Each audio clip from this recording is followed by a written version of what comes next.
Esse é o Mundo em Revolução e nós vamos falar agora sobre a situação na Ucrânia, hoje dia 5 de agosto de 2024, 8 horas da manhã aqui no Rio de Janeiro, 2 horas da tarde lá em Kiev, no momento que eu gravo esse vídeo, e tivemos um pequeno ataque russo com drone Shahid, os drones foram todos derrubados, nenhum grande problema, mas tivemos ao mesmo tempo o desbaratamento de uma grande rede de informantes russos dentro da Ucrânia.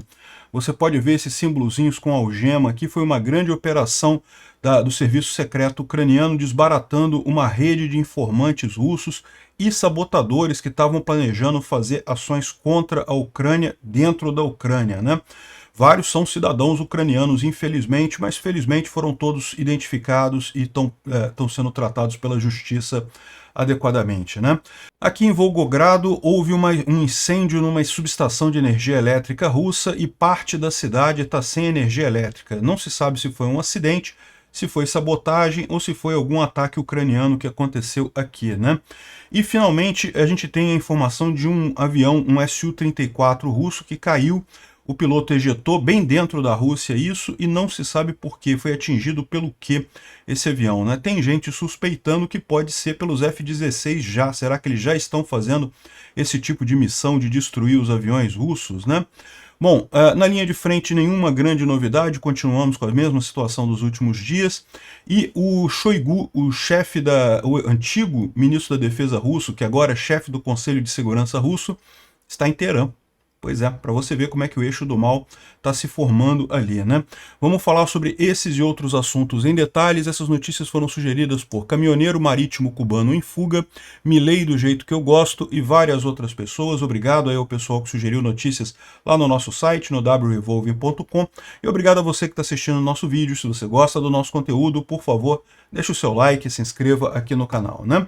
Pois bem, de ontem para hoje os russos lançaram 24 drones Shahid, aqueles drones de fabricação iraniana contra o território russo. Todos os 24 foram derrubados, nenhum dano significativo foi registrado, né? Agora, o que aconteceu foi em Volgogrado. Volgogrado é essa cidade aqui na Rússia. Uma subestação de energia elétrica pegou fogo aqui, ó. Um grande incêndio ali na subestação de energia elétrica e uma parte da cidade ficou sem energia. Vocês podem ver aqui nessa imagem que lá atrás tem uma parte da cidade com energia, mas essa parte aqui da frente está totalmente às escuras, né? Ou só com luzes de emergência e coisa e tal. Então, uma parte significativa da cidade ficou sem luz devido a esse incêndio numa estação de distribuição de energia elétrica, né? Exatamente o que houve aqui, a gente não sabe. Aqui tem mais imagens dessa mesma coisa aqui, né, pegando fogo. A gente não sabe se isso daqui foi algum ataque ucraniano, se foi algum acidente, se foi sobrecarga. Como eu falei para vocês já em outros vídeos, está muito quente no sul da Rússia nesse momento, e com isso muita gente ligando o ar-condicionado, e já aconteceram vários episódios de sobrecarga na rede elétrica lá, né, e a rede elétrica caindo. É lógico, isso é prejudicado pelo fato de que a rede elétrica é constantemente atacada pelos ucranianos na Rússia. Da mesma forma, a rede elétrica ucraniana é atacada pelos russos também, né? Então pode ser qualquer um desses fatores, ou pode ser uma combinação de fatores desses aí, né? Bom, uma coisa curiosa que aconteceu foi isso daqui, ó. Esse vídeo foi liberado ontem.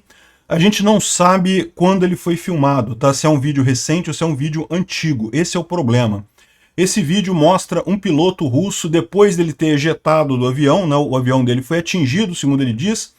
Aqui, ó, o piloto disse que ele estava voando muito alto, não conseguiu fazer nada. Ele disse que teve sorte de que conseguiu ejetar e coisa e tal, mas o avião dele foi atingido e ele teve que ejetar, né? Eu vou tocar aqui o vídeo para vocês.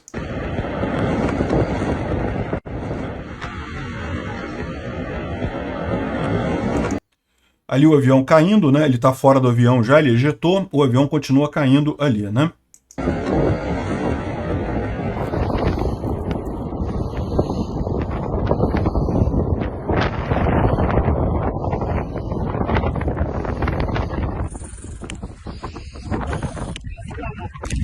Сбили, блядь. Повезло, что, блядь, земля нахуй. Сейчас GPS буду включать. Сети нету. Это пизда. Вообще ничего не успели сделать, блядь. Там сразу все. Выходили высоко нахуй.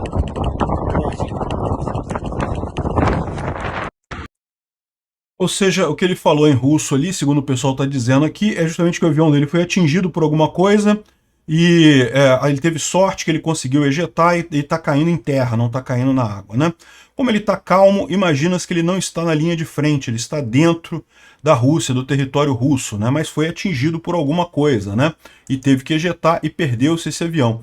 E aí algumas pessoas estão perguntando, né? Será que isso é trabalho dos F-16 equipados com AIM-120?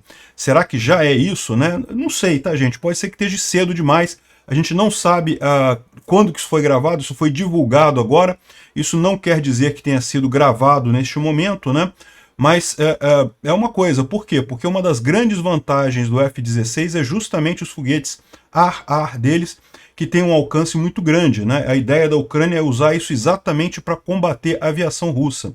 Os aviões russos são mais antigos que os F-16, tanto em capacidade de voo, quanto em armamento, quanto em eletrônica, né? E esses F-16 que a Ucrânia está recebendo são F-16 modernizados, né? Como o pessoal explica aqui. Então é possível sim que tenha sido já o primeiro avião russo abatido por F-16. Não sabemos, não temos a confirmação ainda, né? O pessoal está lembrando aqui o que tem nesses F-16. Tem os mísseis AIM-120, que são mísseis ar-ar. Tem o SCIPS Plus, que é um sistema de guerra eletrônica para fazer embaralhamento de sinais de radares e coisa e tal, para ocultar o avião do radar do inimigo. O AN/ALQ 162, que é um outro embaralhador de radar, né? Os AN/AAR-60, que é um sistema de aviso de mísseis. Então, se tiver um míssil disparado contra o avião, o F-16, ele tem um aviso.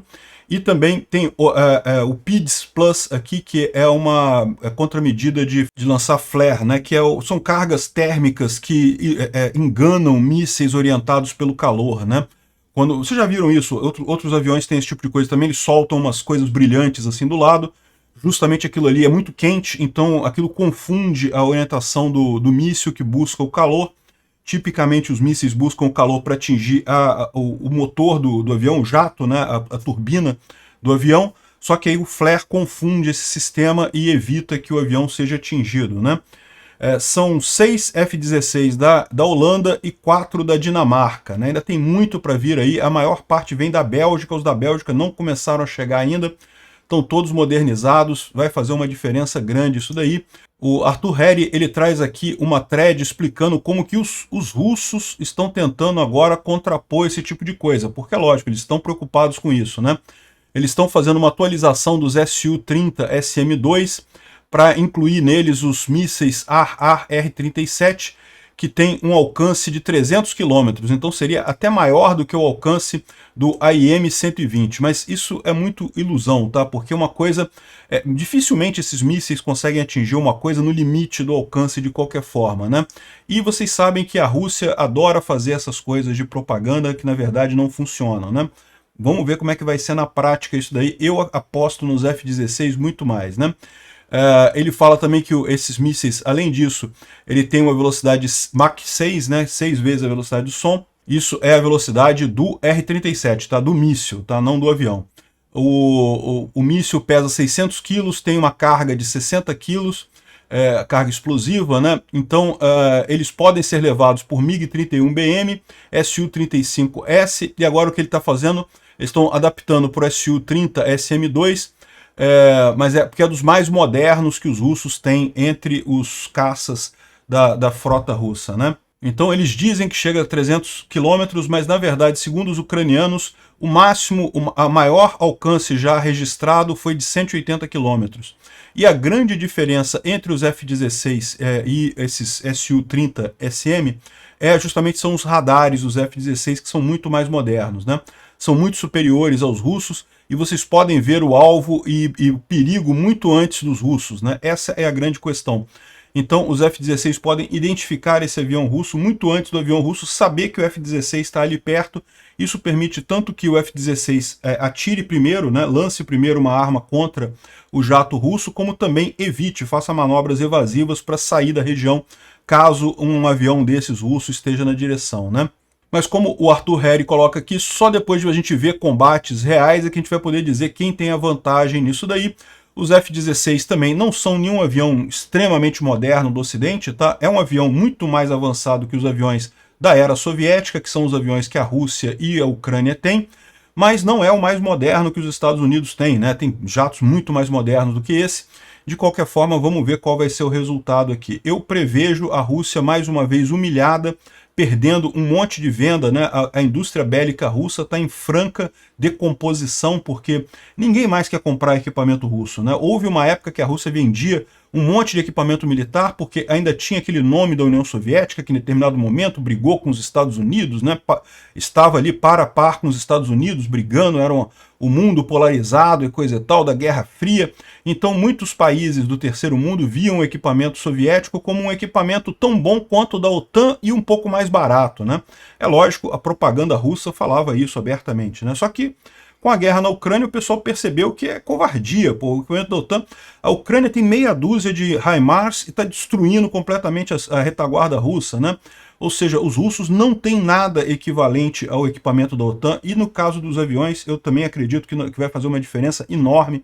Por mais que você tenha números equivalentes nas especificações dos aviões, na prática o da OTAN é muito melhor, né? E olha que o F-16 nem é o mais moderno de todos, né? Bom, falando sobre a linha de frente, a Rússia tem feito vários bombardeios ali em New York, né? New York é essa cidade ucraniana aqui, ó. Essa cidade aqui, ela já tinha esse nome antes do Império, na época do Império Russo. Aí depois, quando passou a fazer parte da União Soviética, mudaram o nome dela para outro nome aí, que eu não sei qual outro nome.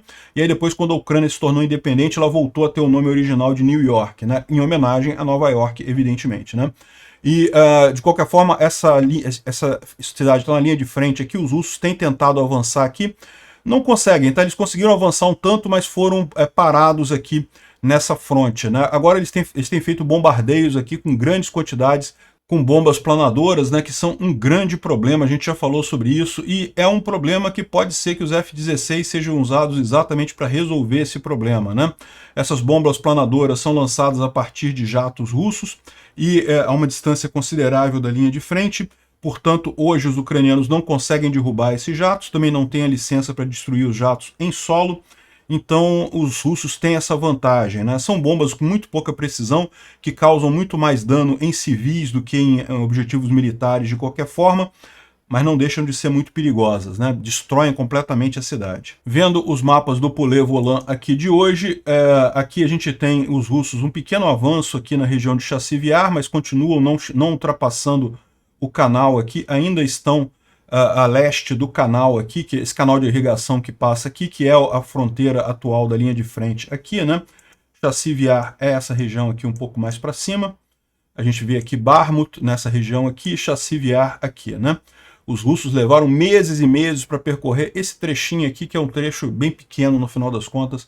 É aquele ponto que a gente vem falando com vocês. Os russos têm avançado nos últimos meses, de fato, mas é impressionante como que a Ucrânia, com muita desvantagem em termos de armamento, muita desvantagem em termos de pessoal, ainda está conseguindo segurar os russos aqui na linha de frente, né? Os russos estão avançando muito pouca coisa, pouco resultado no final. Aqui, justamente na região de New York, que a gente falou, né? New York está aqui embaixo, ó. Aqui em Toretsk, os russos estão avançando aqui em direção a Toretsk, avançaram um pouquinho aqui, mas uma coisa totalmente insignificante, nenhuma mudança significativa, né? Como a gente viu, essa região é um pouco mais aqui para baixo, tá aqui, ó, Zalizny, Toretsk aqui e New York aqui, né? E eles estão avançando muito usando aquelas bombas planadoras, como a gente mencionou. Isso é realmente um problema aqui, né? Bom, aqui temos mais alguns avanços também na região de Progress. Essa região aqui é uma região que se espera ainda um avanço russo aqui, né? Os ucranianos ainda estão reorganizando a defesa nessa região. Infelizmente, é um problema isso daqui. Mas não é um problema assim ultra crítico não, tá, gente? A questão toda realmente foi a perda de Progress, que foi inesperada, que tinha uma linha defensiva ucraniana bastante bem construída aqui, mas devido a uma falha operacional, os ucranianos perderam Progress e aí os russos conseguiram avançar bastante aqui. Imagina-se que vão avançar mais alguma coisa ainda, mas de qualquer forma, esses avanços russos têm sido tão pequenos que para eles conseguirem alguma coisa estrategicamente significativa, simplesmente é impossível, não vão chegar a lugar nenhum aqui, né? E finalmente, ali na região de Robotny, teve também mais um pequeno avanço russo. Continua esse padrão de pequenos avanços russos aí, sem nada estrategicamente significativo, é o que a gente tem visto nos últimos dias aqui na linha de frente, na verdade, nos últimos meses aqui na linha de frente, né? Os ucranianos, evidentemente, já tomaram a decisão de não desperdiçar recursos, não desperdiçar equipamento, não desperdiçar pessoal, justamente porque eles sabem que nesse momento não tem como uma vitória decisiva, não tem como fazer um ataque decisivo. A expectativa ucraniana é justamente que exista um diferencial em termos estratégicos, em termos de força, tanques, aviões e F-16 e coisa e tal, e isso sim vai fazer uma diferença. Imagina-se, eu imagino, que eles vão fazer essa grande ofensiva no início de 2025, né, na primavera de 2025. Vamos ver como é que vai acontecer isso daqui até esse ano de 2024. Imagina se a coisa vai seguir nesse padrão, sendo que daqui a pouco começa o outono, começando o outono começam as chuvas, e aí também esse pequeno avanço russo vai acabar chegando a zero, nenhum avanço no final das contas, né? E nesse meio tempo, como os russos continuam tentando avançar, eles estão sendo muito desgastados, estão perdendo muito equipamento, perdendo muito pessoal a cada dia que passa, né? O Instituto para Estudo da Guerra fala aqui sobre os ataques ucranianos contra depósitos de óleo no Oblast de Rostov, também em Morozovsk e várias outros lugares. A gente já falou sobre isso em outros vídeos, né? Recentemente os ucranianos atingiram um monte de coisa ali. Fala sobre a Ucrânia, que confirmou o recebimento da primeira leva de F-16 feitos nos Estados Unidos. Essa leva veio da Dinamarca e da Holanda, como a gente falou. Imagina-se que dos 79 aviões prometidos, 20 já chegariam na Ucrânia este ano ainda, os demais devem chegar ao longo de 2025, né? Então aí que a Ucrânia teria realmente capacidade de fazer alguma coisa, algum ataque. Já pode usar agora, já pode destruir alguns aviões agora, mas ainda não tem números suficientes para isso, né?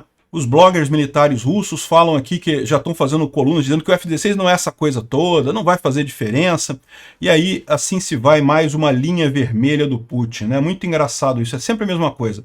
Quando existe a proposta de uma nova arma do Ocidente para a Ucrânia, não é uma linha vermelha, aí os russos vão usar arma nuclear. Não, aí eles vão explodir tudo, não vão aceitar esse tipo de coisa. Falaram isso com Javelin, falaram isso com HIMARS, falaram isso com os ATACMS, falaram isso agora com os F-16, e mais uma vez a gente está vendo o mesmo fenômeno que eu já expliquei para vocês. Não, os russos não vão usar armas nucleares porque eles sabem que isso é o fim da Rússia. No momento que eles apertarem o botão vermelho lá, acabou a Rússia, não vai ter chance mais, porque ninguém vai sobrar para apoiar a Rússia, ninguém vai estar do lado deles mais, né?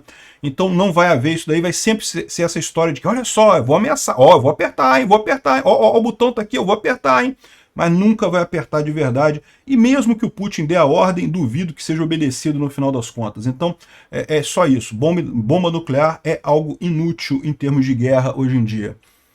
Bom, o Mali anunciou que está cortando relações diplomáticas com a Ucrânia. Entenda, o Mali não, a junta militar que deu o golpe no Mali com apoio da Rússia, com apoio do grupo Wagner, está cortando relações diplomáticas com Kiev, porque identificou o apoio de Kiev ao ataque contra o grupo Wagner, né? Ou seja, machucou o pessoal estava garantidão, conseguimos dar o golpe aqui, beleza, com a ajuda do grupo Wagner e coisa e tal. Pois é, os ucranianos foram lá e acabaram com a brincadeira ali, né? Enfim, continua muita disputa ali do pessoal naquela região ali do Mali, e não tenha dúvida, a Ucrânia está ajudando mesmo os tuaregues ali. A gente tem inclusive a informação de que tuaregues da Líbia estão agora no seu caminho para ajudar os tuaregues Azawad ali no Mali, né? Os tuaregues, como vocês sabem, são tribos nômades, então eles não têm uma residência específica, mas o fato de estarem vindo outros tuaregues para ajudar os tuaregues ali do Mali é uma excelente notícia, isso principalmente porque tem russos na Líbia também, tem russos no Sudão também. Toda aquela região ali do Sahel, né, que é a transição ali entre o Saara e o centro da África, tem um monte de operações dos russos ali, e do jeito que a coisa está indo, como o pessoal diz aqui, isso pode ser o pior desastre da Rússia desde a guerra entre a União Soviética e o Afeganistão, em que os russos saíram humilhantemente derrotados ali, né? É lógico, isso até o fim da guerra da Ucrânia, que vai ser a grande humilhação russa no final das contas, né? Bom, por falar em geopolítica russa, né, os russos agora mandaram o Shoigu para o Irã. O Shoigu, que era o ministro da Defesa russo, agora é o chefe do gabinete de segurança lá da Rússia também, e foi mandado para o Irã, sabe-se lá fazer o quê, né? Vocês sabem que o Irã a qualquer momento deve atacar Israel, deve fazer algum grande ataque ali no Oriente Médio, né? Inclusive eu já avisei o pessoal, eu vou abrir live aqui, caso aconteça alguma coisa ali de ataque, já tem uma live preparada para abrir aqui no canal Mundo em Revolução, para a gente acompanhar o que está acontecendo a qualquer momento, tá? Mas enfim, olha só, tá ficando cada vez mais clara e óbvia aí a formação do eixo do mal, né? Do Irã, da Rússia e coisa e tal. Pois é, cadê o pessoal dos BRICS aqui no Brasil, os defensores dos BRICS da direita, né? Fica o pessoal aí falando, não, porque tem que ter mundo multipolarizado, que os BRICS é isso, os BRICS é aquilo. Meu amigo, os BRICS é o eixo do mal, é o eixo das ditaduras, é o eixo da esquerda. Não tem nada de positivo em Rússia, Irã, esse pessoal todo. Quem ama esse tipo de gente é o Lula, é o pinguço corrupto aqui do Brasil. Bom, parece que o pessoal está levando a sério a ordem de proibir celular mesmo nas trincheiras, né? Os russos estão colocando aqui imagens de celulares pregados na parede, que foram tirados ali das fronteiras, das trincheiras, justamente por conta de evitar disseminação de informação, né? Os russos não podem compartilhar a tragédia que está acontecendo na linha de frente, porque isso desestimula outros russos de irem para a linha de frente, né? O SBU, a Polícia Federal lá da Ucrânia, neutralizou uma grande rede de agentes russos da FSB que estavam preparando ataques de mísseis russos e ataques de drones em 6 regiões da Ucrânia, né? Ou seja, como assim? Como estavam preparando? Eles ficam identificando alvos, né? Então houve prisões aqui, se você olhar o mapa aqui da Ucrânia, tem vários símbolozinhos desse daqui, justamente em Odessa, Kivorgrad, Dnipro, Zaporizhia, um monte de lugar, teve aqui em Sumi também, ou seja, eram pessoas recrutadas pelo serviço secreto russo para identificar alvos para um ataque russo contra a Ucrânia e direcionar esse ataque russo ali. Felizmente foram identificados, foram todos presos, 9 agentes russos foram simultaneamente detidos nessas cidades. Foi uma operação bastante complexa, porque a ideia é justamente que você detém um desses caras, os outros vão tentar fugir, né? Porque eles sabem que estão na mesma leva. Então prendeu todo mundo ao mesmo tempo para não dar chance, né? Eles vão ser presos pela prisão perpétua, né? E vai ter o confisco de propriedades também, né? E finalmente, 2 deputados ucranianos estão fazendo uma visita à Argentina, né? Para estreitar mais os laços de cooperação com a Argentina. Mais uma vez, parabéns ao Milei, enche de orgulho a nós libertários, Milei do lado certo nessa história da Rússia e da Ucrânia, né? Realmente esse é o caminho, não tem alternativa no final das contas. Eu espero que Bolsonaro volte em 2026 e volte com a cabeça correta, sabendo que Putin é Lula, Putin é a esquerda. Obrigado por assistir o vídeo até o final. Se gostou do conteúdo, não esqueça de deixar o seu like, isso ajuda o canal a crescer e a chegar para mais gente. Se não gostou, deixe o dislike e explique nos comentários como podemos melhorar. Comente também sugestões de temas que podemos trazer por aqui. Comentários insultuosos ou defendendo ditaduras e criminosos de guerra serão sumariamente bloqueados. Agradeço a compreensão. Se ainda não é inscrito no canal, considere se inscrever clicando no botão inscrever-se abaixo e marcando a campainha para todos os avisos. Se quiser ajudar o canal, veja no nosso site como você pode fazer isso.